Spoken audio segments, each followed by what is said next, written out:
నిన్న పౌర్ణమి కదా, చందమామ రాలేదని నిన్న రాత్రి ఊరోళ్ళు అందరు షాక్ అవుతాళ్ళు. అవునండి, నేను కూడా షాక్ అయినా. వాళ్ళందరూ తెలియదు ఏంటంటే చందమామని మొన్ననే పెళ్లి చేసుకొని నా ఇంట్లో తెచ్చుకున్నా కదా.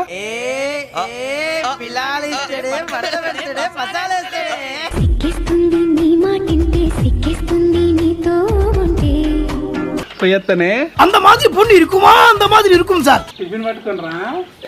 బాయ్.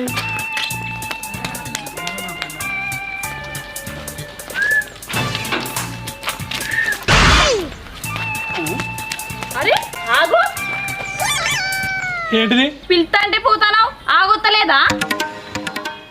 ఎవత్తిది నా మొగుంతో మాట్లాడుతోంది? నువ్వు వెళ్తే నేను ఎందుకు ఆగాలి? ఇప్పుడు ఆగితే ఏమైతుంది? ఇప్పుడు ఆగిన చెప్పు ఏంది? నన్ను చూస్తే నీకేమనిపిస్తుంది? అమ్మతోడు ఏదో సెట్ అయ్యేటట్టే ఉన్నది. నా పిల్ల నిన్ను చూస్తానా?